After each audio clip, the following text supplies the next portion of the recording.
Muy bien,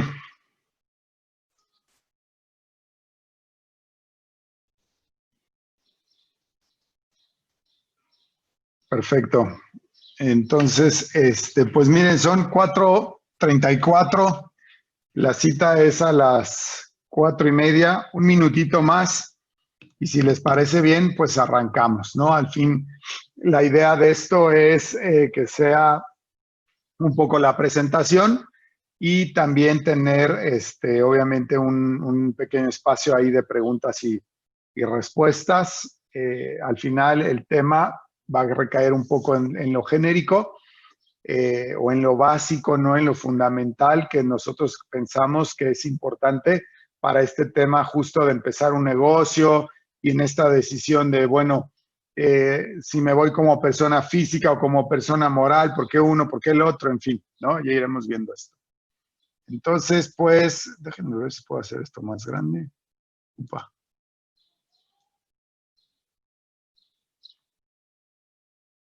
Pues vamos a comenzar. Ahora sí, ya son 4:35. Primero que nada, muchísimas gracias por estar aquí. Digo, veo por ahí bastantes personas, lo cual me da muchísimo gusto. Me gustaría ahí en el transcurso de la plática, porque si no nos vamos a llevar un buen rato en lo que todos nos comparten, pero si pueden ir poniendo ahí en el chat y yo voy a ir procurando leyendo cada una de sus respuestas. Si ya tienen claro cómo están dados de alta o apenas andan viendo esa decisión, y si ya saben cómo están dados de alta, pues ahí pónganle, ¿no? Cómo están dados de alta, si como persona física con actividad empresarial o persona moral, si es persona moral, si están como SA, DCB, como, en fin, mira, ya por ejemplo Ari nos dice como RIF, física con actividad empresarial, RIF, ok, que bueno, ahí es una u otra, ¿verdad? Física con actividad empresarial, física con actividad empresarial, RIF, muy bien, actividad empresarial, asalariado, desactualizado, muy bien, espero que apenas, digo, con esto, pues te vayas actualizando un poquitín. Y miren, no es casual, ¿no? Esto de que la mayoría sea persona física con actividad empresarial o asalariado. Más adelantito aquí en los slides vamos a ver que está bastante interesante la estadística, ¿no? De esto.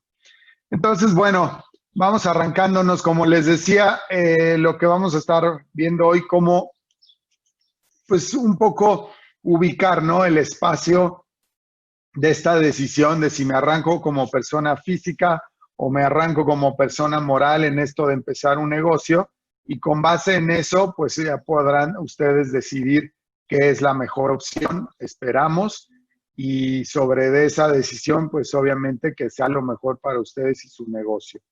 Entonces, pues vamos arrancándonos. Bueno, mi nombre, me presento rápidamente.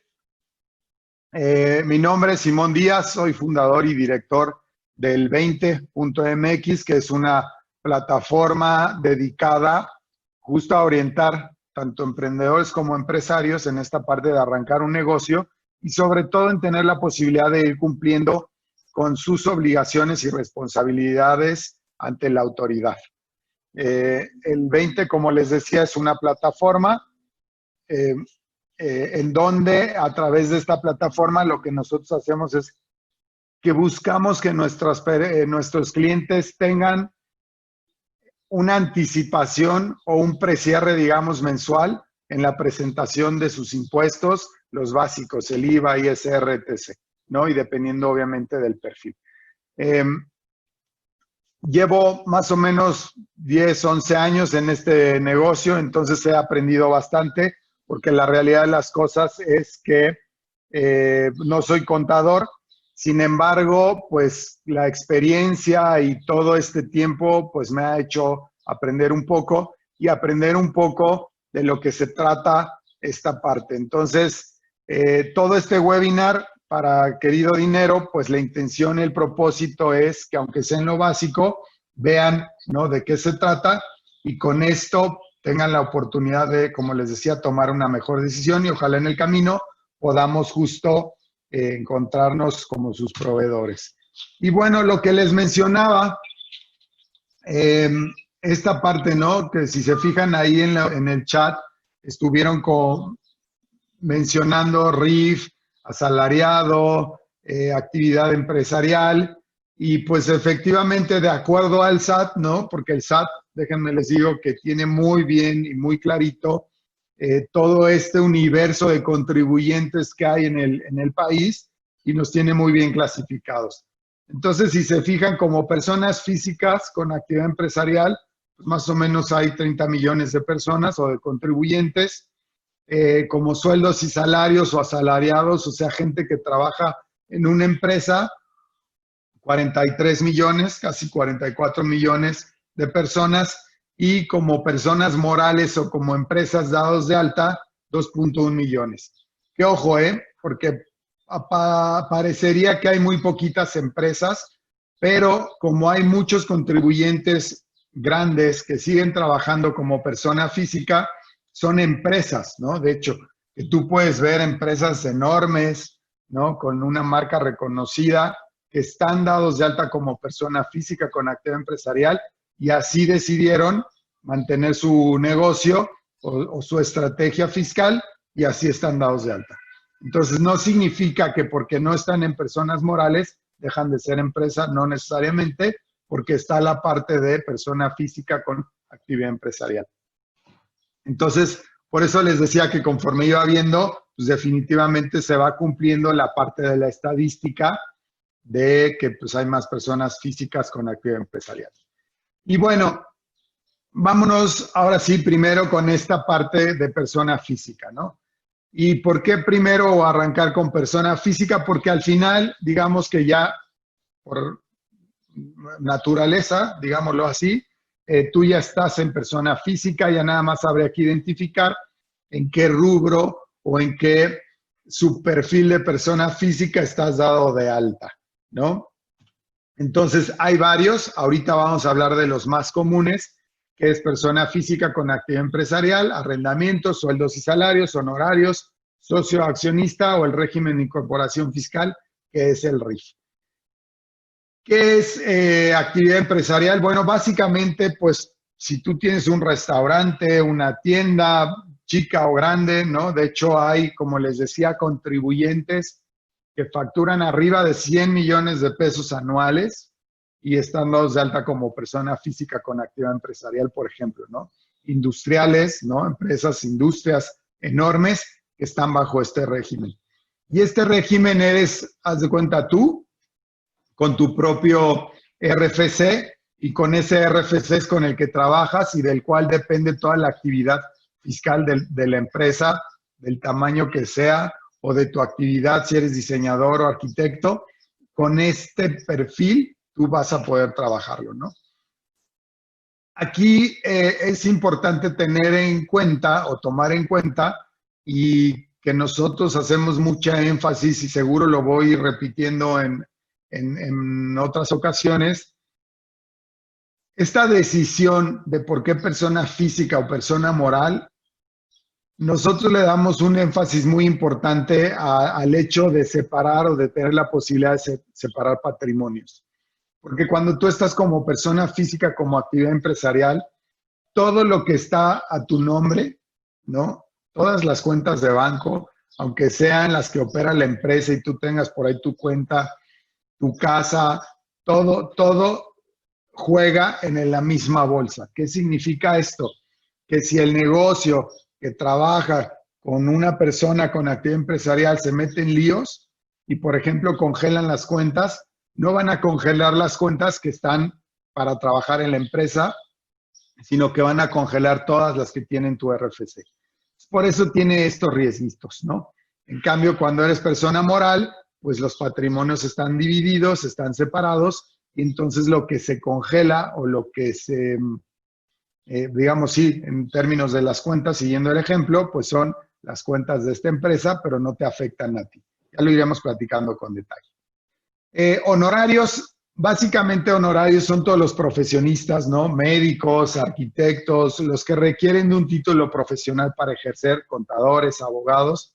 Normalmente es fácil darte de alta porque ya estás ahí, como persona física, actividad empresarial, pero por honorarios. Y la distinción tiene que ver en cómo facturas, ¿no? Porque, por ejemplo, persona física con actividad empresarial, emites una factura en donde ya sea que desgloses el IVA o le cargas el IVA a tus servicios, y por honorarios tienes que hacer una retención, ¿no? Y hacen una retención en términos de ISR y en términos de IVA, y un poco el proceso de llevar la contabilidad tiene sus particularidades, aunque son procesos que tienes que ir cumpliendo también mes con mes, ¿no? Entonces, les digo, de estas particularidades del por qué. Un tema en donde se va a definir con muchísima claridad también este tema es en la actividad económica con la cual tú estás dado de alta en el SAT. ¿Qué significa esto? Que la actividad económica que tú determinas que viene de la Secretaría de Economía, que puedes encontrar en tu constancia de situación fiscal, es en gran medida lo que va a regir, por ejemplo, tus obligaciones, tus responsabilidades. Entonces es fundamental que tengas clara esa actividad económica o las que tengas ahí dadas de alta, porque puede ser una o varias, ¿no? Pero debe de haber una preponderante, que la preponderante la podríamos definir como la actividad a través de la cual generas el mayor nivel de ingresos, ¿no? De todas el resto de las actividades que tengas dadas de alta. Por ejemplo, arrendamientos, si tú tienes propiedades, terrenos, departamentos o locales comerciales que estás generando una renta, pues tú tienes que tener esta actividad económica y además tienes que estar dado de alta en el SAT como justo el perfil de arrendamiento, porque también tiene sus particularidades para presentar los impuestos, porque, por ejemplo, como arrendamiento, además tienes la posibilidad de generar las deducciones ciegas, entonces tienen sus particularidades, ¿no? Socio accionista, por ejemplo, pues si tú, además de tu negocio, por ejemplo, vamos a suponer que es un restaurante y está dado de alta como persona física con actividad empresarial, pero además, pues el dinerito extra que vas haciendo lo vas invirtiendo en alguna startup o en otro negocio, tú eres socio. Bueno, debes de tener esta obligación porque esa actividad o esa sociedad en donde tú estás participando te va a generar ingresos, que normalmente es a través de dividendos, y eso obviamente lo tienes que declarar ese ingreso tal cual como dividendo. Aquí la distinción es que cuando tienes esta actividad, tu obligación es solamente la presentación anual por estos ingresos. A diferencia de los otros tres que he platicado, en donde sí, mes con mes, tú tienes la obligación de estar haciendo tu declaración de ISR o de IVA o de IEPS, dependiendo si es tu actividad, ¿no? O de tu actividad. Luego tenemos régimen de incorporación fiscal, el RIF, el famosísimo RIF, que tiene muchos beneficios en términos de impuestos, porque, por ejemplo, tú el primer año que estás dado de alta como RIF, pues no pagas ISR, básicamente tampoco IVA, y esto es una gran ventaja cuando estás empezando un negocio y sobre todo es un negocio pequeño. Dentro de los inconvenientes que tiene este régimen es que si a lo que te vas a dedicar requieres de un título profesional para ejercer, no puedes estar dado de alta como RIF. Ahí sí te tienes que ir como honorarios o como actividad empresarial, pero no puedes estar dado de alta como RIF. RIF, digamos que es para una papelería, una tienda de abarrotes, un taller mecánico, una vulcanizadora, ¿no? Mejor conocido como un changarro. Ahí es en donde nos podemos acomodar como RIF, porque tiene estas ventajas, repito, impositivas o en términos de impuestos, que para un negocio de este tamaño y sobre todo cuando está empezando, en donde los ingresos son complicados, pues tiene estas grandes ventajas. Otra desventaja que tiene es que, por ejemplo, aunque tú fueras una tienda de abarrotes, pero si facturas más de 2 millones de pesos al año, ya no puedes estar bajo este régimen. ¿Qué significa? Que prácticamente en automático brincarías al régimen de persona física con actividad empresarial, porque está limitado estos ingresos justo a 2 millones de pesos. ¿Por qué? Porque, repito, es un régimen que está diseñado, uno, para atraer a más clientes al SAT, o sea, más contribuyentes, que le aporten más dinero al SAT, Y por otro lado, para apoyar justo a pequeñas empresas o pequeños negocios que están pues empezando. Entonces, a grandes rasgos o en gran medida, estos son los perfiles que tú puedes tomar en cuenta y considerar para arrancar un negocio. Y el otro perfil que dice sueldos y salarios, o sea, asalariados, ese es cuando tú estás trabajando en una empresa, ¿no? Por eso lo saqué un poquito, o lo puse aparte de los demás, porque esto es solamente si trabajas para una empresa, estás dado de alta como este régimen. Importante decir que puedes tener una combinación de, ¿no? O sea, puedes trabajar en una empresa, pero al mismo tiempo te puedes dar de alta como actividad empresarial, porque pues puedes tener un side business, un negocio paralelo, y de esta forma pues vas complementando tus ingresos. Entonces, importante, puede tener esta combinación. Espero que hasta aquí vayamos claro con el tema de persona moral. Y si quiere tener una tienda que vende cosas en línea, por ejemplo, joyería, y no se tiene local, ¿qué se procede? Mira, independientemente de si tienes local o no, primero tienes que tener un domicilio fiscal, aunque no sea el del local, puede ser el de tu casa, y con eso ya abres tu e-commerce y tu tienda electrónica y te pones a vender, ¿no? Entonces, sin ningún problema. Puede ser asalariado y RIF, si se puede, habría que estudiarlo bien, ¿no? Porque de repente el SAT sí te pone ahí algunos asegúnes para esto, porque les digo, no les gusta, pues, no ganar dinero, ¿no? Entonces, habría que verlo, pero sí se puede. Y bueno, vamos a pasar a persona moral, ¿no? Vamos a suponer que tú ya estudiaste y analizaste bien este tema de persona física y dices, bueno, puede ser, pero pues esto que dijo esta persona que escuché ahí en el webinar de Querido Dinero y del 20, como que no me gusta tener mezclados ahí mis patrimonios, entonces decides irte como persona moral. ¿Puedo cambiar de persona física a persona moral? Sí, y más que cambiar, no es tanto que generes un cambio, sino que más bien la persona moral es, por eso se llama la constitución de una empresa, porque es el nacimiento de una nueva persona jurídica, ¿no? Persona jurídica, entiéndase persona física, ese es un perfil jurídico, y una persona moral es otro perfil jurídico, ¿no? Que están perfectamente identificados y definidos. Y ambas entidades tienen, obviamente, responsabilidades y obligaciones en México y fundamentalmente para el tema de pago de impuestos. Por supuesto que una persona moral tiene uno o varios dueños o accionistas que son personas físicas y es como se constituye la persona moral. Entonces, sí, en cualquier momento tú puedes tener una persona moral, no es que te cambies de persona física a persona moral, sino que tú ahora eres el propietario de una persona moral. Ahora, aquí vamos justo a entrar en estos detalles de personas morales porque hay distintas formas de crearlo, ¿no? La primera y la más sencilla, que es la que están ustedes viendo ahí en su pantalla, que se llama Sociedad por Acciones Simplificadas o mejor conocida como SAS. Esta es una figura que más o menos nació en el 2017, muy con el propósito de apoyar a los empresarios o a los emprendedores que están arrancando para tener esta posibilidad de dividir los patrimonios. ¿Y cuáles son las ventajas o por qué uno podría escoger esto de la SAS? Bueno, porque primero, y era una de las limitantes por las cuales no se constituían empresas o personas morales, es que para tú constituir una persona moral, pues tenías que pagarle a un notario que te hiciera las escrituras y de repente esos costos de escrituración, pues cuando estás empezando un negocio no necesariamente los tienes ahí luego en la chequera. Entonces, esa era una limitante importante.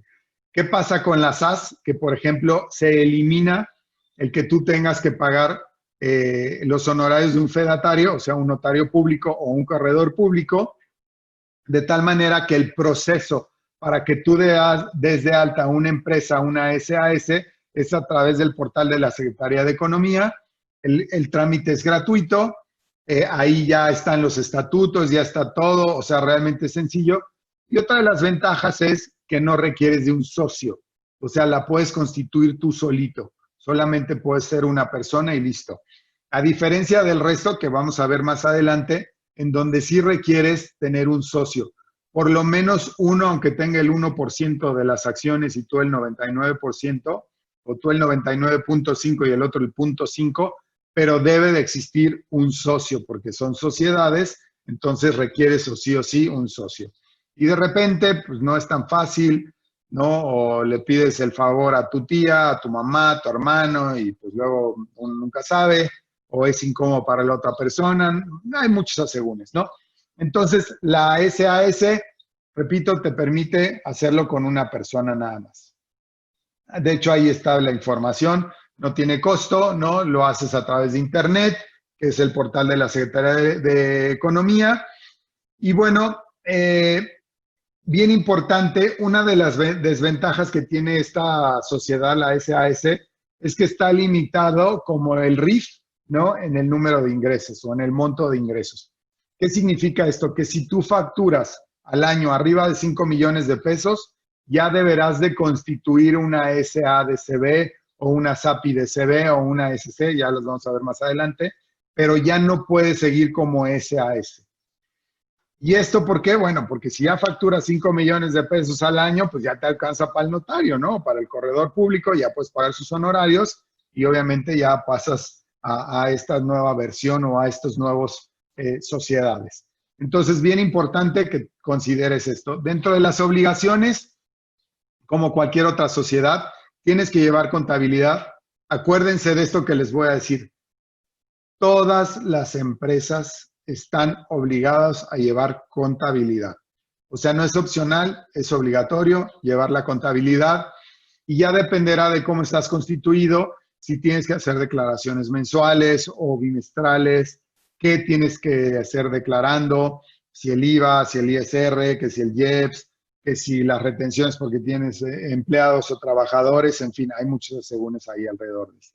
Entonces, bien importante que consideres esta parte. Solamente, ya se los dejo como cultura general, hay dos entidades en el país que no están obligados a llevar contabilidad y casualmente una son los partidos políticos y el otro son los sindicatos.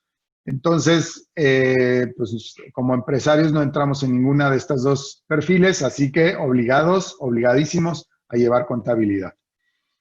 Una pregunta, ¿se debe registrar el negocio desde que lo empiezas, aunque al principio casi no haya ganancias o se gane, por ejemplo, 500 pesos al mes? Si ya estás dado de alta en el SAT, ¿no? Ya tienes fiel, ya tienes cuenta de banco, sí tienes que estar cumpliendo mes con tus obligaciones. Aunque tus declaraciones vayan en ceros porque estás generando cero ingresos, pero la obligación existe y la obligación la tienes que cumplir. Entonces, por eso es bien importante considerar esto y ubicar también el timing, el tiempo es importante en cuándo te vas a dar de alta, si te vas a dar de alta, por qué, ya debes de tener lista la estrategia, todo, en fin, ¿no? No es así que, pues vámonos a constituir, ahí luego vemos, no.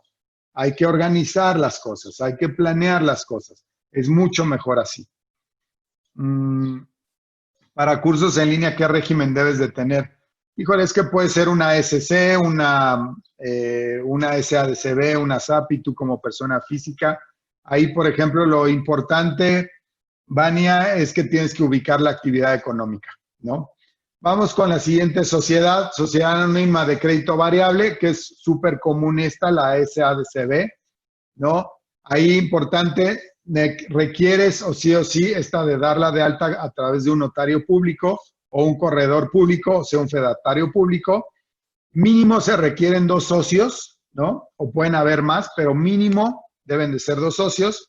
Debe de haber una exhibición mínimo de un capital, que son 50,000 pesos, que en muchos casos no se exhiben, o sea, no se depositan, pero el monto mínimo con lo que tú tienes que constituir una empresa debe ser de 50,000 pesos. Por lo menos en libros, ¿no? O sea, en la contabilidad debe estar ese registro. Como les decía, tienen que estar presentando sus declaraciones mensuales o sí es una obligación, no es opcional. Y bueno, ¿cuánto cuesta constituir esto? Pues depende de tu notario, ¿no? Hay notarios que cobran 12,000 pesos, hay notarios que cobran 25,000 pesos, o sea que eso sí ya, esos honorarios dependen mucho de, pues del notario, ¿no? No hay otra cosa más que el tema del notario. Déjenme quitar estos mensajes.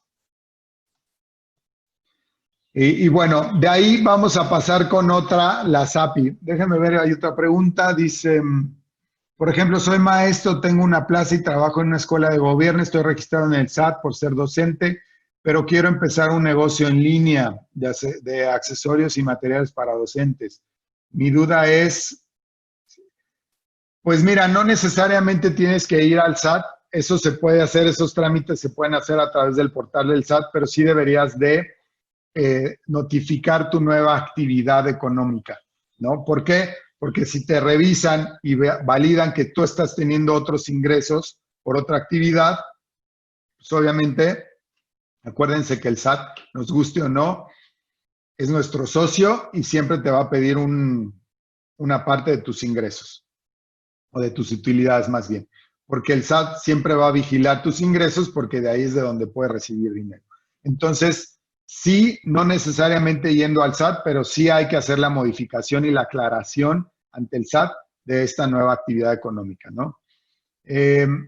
Dices capital variable, no crédito, ¿qué dice? Sí, es capital variable, ¿no? Exactamente. Si dice crédito, una disculpa, seguramente fue ahí un error de dedo, pero efectivamente es capital variable. Entonces, bueno, estas son las características, ¿no? De cualquier forma, toda esta información está en el portal y si no, si nos dejan su correo ahí en el chat, con todo gusto les podríamos compartir parte o más bien la presentación, ¿no? Estamos en la SAPI, dice un socio de una SAPI puede estar en la nómina de la compañía. Si es socio, sí. Ojo, y aquí es bien importante, son ya temas contables, ¿no? Pero si tú eres socio de una empresa, por supuesto que puedes trabajar en la empresa y por supuesto que te pueden pagar. Lo que sí es complicado es darse de alta en el seguro social, ¿no? Por ejemplo, y sobre todo, y aquí es bien importante, si tú eres el representante legal de la empresa o estás en el consejo de la empresa, que eso depende de cómo esté dada de alta la empresa, no te pueden dar de alta en el seguro social, ¿no? Esto porque, pues, la autoridad dice que tú no puedes ser ni juez ni parte, entonces, pues, está difícil, ¿no? Ahora, bien importante, esta sociedad, esta SAPI de CB, que es Sociedad Anónima, ¿no? Promotora de inversión, se utiliza muchísimo para el tema de cuando tú estás abriendo un negocio y estás buscando inversión y requieres inversión o inversionistas. Esta es una sociedad muy cómoda porque es muy sencillo recibir dinero, pagar esos rendimientos o ese dividendo a estos socios que te están aportando el capital y también es muy sencillo que tengas una clasificación variada del tipo de socio que es, ¿no? Porque que sea accionista no significa necesariamente que va a aportar o que va a tomar decisiones dependiendo del tipo de acciones que le vendas o que le esté cediendo. Entonces, por eso tiene estas ventajas la SAPI, ¿no? Porque es muy sencillo de que se adhieran socios y también obviamente de que los socios salgan. De ahí en fuera funciona exactamente igual que una SADCB, ¿no? Es igual con un notario, todo lo que acabo de mencionar para la SADCB aplica para la SAPI, está regida por la ley mercantil también, entonces igualito que una SADCB es la SAPI con la distinción del tema de los socios. Y ahí no cambió. De ahí está la sociedad de responsabilidad limitada, que opera muy parecido a una SADCB. Aquí la distinción es que máximo puedes tener 50 socios, o sea, está limitado en el número de socios. Tiene una aportación inicial o un inicio con un capital menor y la forma de cómo puedes aportar ese capital puede ser también en especie, ¿no? De ahí en fuera opera muy parecido a la SADCB también. Entonces, porque también la tienes que dar de alta con un notario, con un corredor. Obviamente tus obligaciones también son mensuales en términos de lo que es la contabilidad, las declaraciones. Los impuestos que se pagan son los mismos, el IVA, el ISR. Si produce refrescos o alcohol o pasteles o temas ahí que tienen mucho azúcar, pues entonces tienes que meterte con el tema del IEPS, igual que en las anteriores. Aquí entonces la distinción, ¿no? Es la forma en cómo te asocias a este perfil fiscal, cómo es las características de ser socio. Estas son las distinciones entre unas y otras, ¿no? De ahí en fuera, les digo, en términos de impuestos y en términos de leyes, básicamente aplican las mismas para ambas, ¿no? Importante, la participación de extranjeros ni en esta, ni en la SAPI, ni en la SA está limitado, a excepción de que cuando tú constituyes la empresa, dentro de tus estatutos, se determine que no se aceptan extranjeros, ¿no? O que hay una limitante y que el número de extranjeros puede ser 2 y solamente podrán ser dueños del 30% del negocio, por ejemplo, pero eso ya se establece en los estatutos a la hora de que constituyes la empresa, ¿no? No es que haya una ley que diga, no se pueden, no puede haber extranjeros en las empresas mexicanas, claro que no, o sea, puede haber, ¿no? ¿Puedes explicar lo de las partes sociales en la SDRL? Esto de las partes sociales es que más allá de acciones, ¿no? Como en la SA o en la SAPI, que se determina un número de acciones y que puede ser por porcentaje o por justo un documento en donde dice, oye, Simón Díaz es dueño, no sé, de 1000 acciones, ¿no? Y entonces cada acción tiene un valor y eso es lo que vale lo que yo tengo de esa empresa. Aquí en términos, no hay esta documentación o estas acciones, sino son partes sociales que tiene que ver con un tema más contable y que tiene que ver con cómo se va contabilizando la participación, pero no hay esta claridad en términos de documentos accionarios, digamos, ¿no? Por eso las empresas cuando quieren, dentro de sus planes, está llegar a irse a la bolsa de valores, por ejemplo, su primer paso es constituir una SADCB.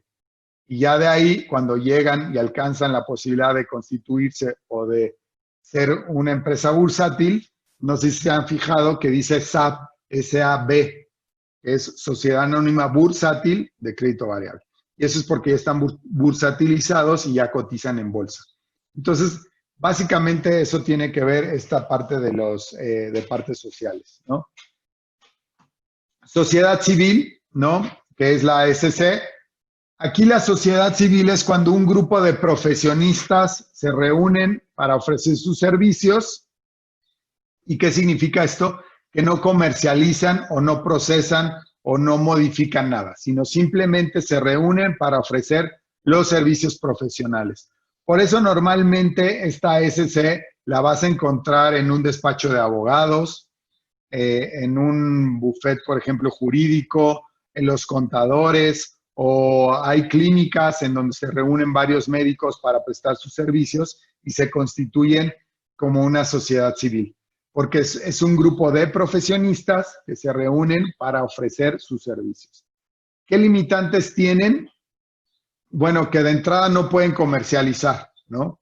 Por ejemplo, vamos a suponer un grupo o una nutrióloga constituye su empresa como una SC porque ella presta justos servicios profesionales y ella lo ve como una buena estrategia para separar sus patrimonios, lo puede hacer, pero ¿qué pasa si en su consultorio pues tiene, ¿no? Como muchas veces lo podemos ver, que en el consultorio o en donde da el servicio tienen una especie como de tiendita en donde venden productos naturales, todo esto, la comercialización de esos productos no se podría hacer a través de la SC, sino que tendría que ser ella como persona física con actividad empresarial o a lo mejor a través de una SADCB que sí comercializa. Entonces, por eso es bien importante tener claro qué es lo que vas a hacer, a qué te vas a dedicar, si vas a hacer más cosas, para que desde el principio ubiques bien cómo te vas a dar de alta y en el camino no tengas que incurrir en nuevos gastos porque resulta que como te diste de alta, pues ya no lo puedes hacer. Porque no es que no puedas tener una SC y una SA, claro que puedes tener las dos empresas.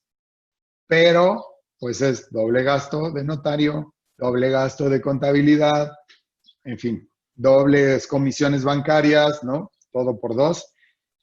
Y solo porque a lo mejor dijiste, ay, no, yo nada más voy a dar consultas, pero resulta que a la hora de la hora en el camino te encontraste con que representar algo y ya no lo puedes comercializar, ¿no? O te meterías en temitas y empiezas a comercializar. Entonces, por eso es bien importante tomar una muy buena decisión respecto a cómo te vas a dar de alta.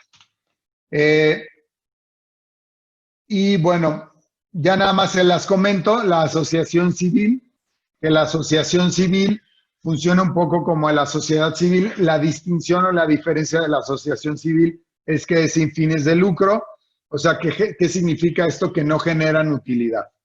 Y al no generar utilidad, pues todos tus ingresos en teoría te los tienes que gastar dentro de tu organización.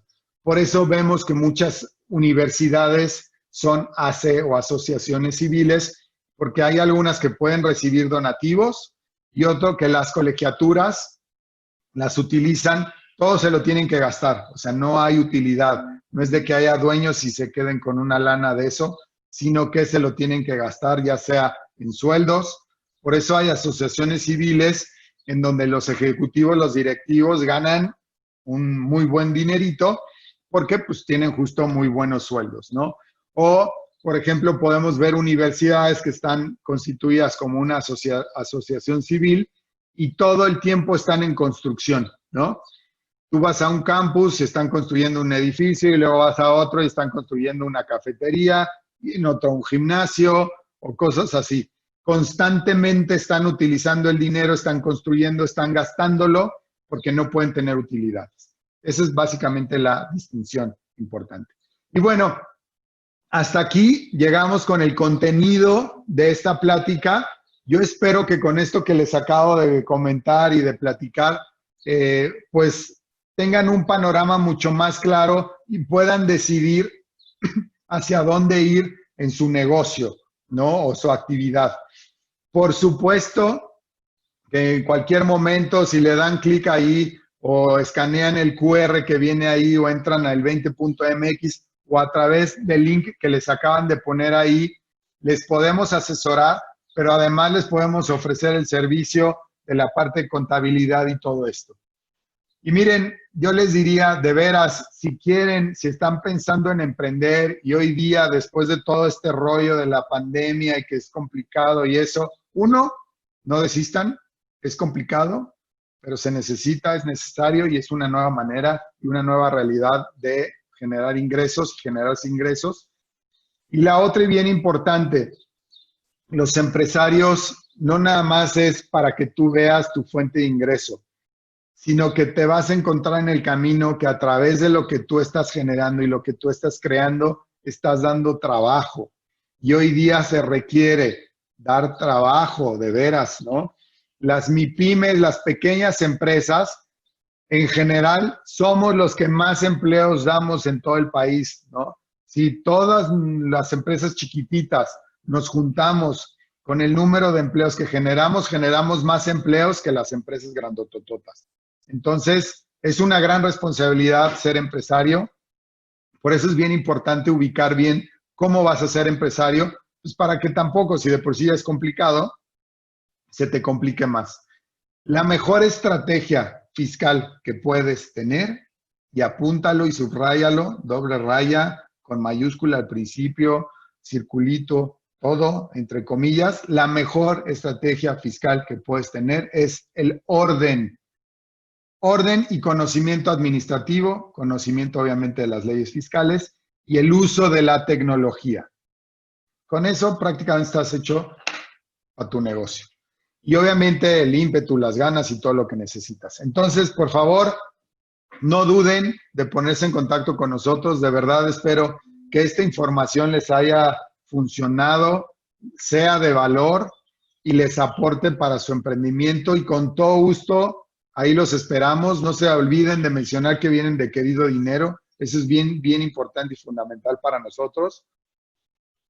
Y con todo gusto ahí los apoyamos, ¿no? Entonces, a sus órdenes, ahí en el 20.mx, ya pusieron ahí el link. También damos asesorías ¿no? A través del portal de queridodinero.com, ahí busquen asesorías. De hecho, ahí yo estoy, está mi compañera Sandra, ahí tenemos la agenda y con todo gusto nos podemos encontrar ya para una asesoría más puntual, con más detalle y particularidades a lo que pretendes, etc. Porque pues al final ahorita en este webinar la información es muy general, porque pues queremos abarcar como muchos perfiles, ¿no? Pero sí sembrar pues por lo menos estas preguntas de oye, ¿cómo le hago? ¿Hacia dónde me muevo? ¿Cómo? ¿No? Todo este tipo de cosas. Entonces, por favor, ahí hay un link, el 20.mx, /alianza, /querido dinero, 20. Entren porque además tienen beneficios, ¿eh? Si se registran en el 20 a través de ese link, ahí van a encontrar beneficios por venir de la comunidad de Querido Dinero. Pues nuevamente, muchísimas gracias. Pásenla bien en lo que resta de esta tarde y les agradezco muchísimo su asistencia.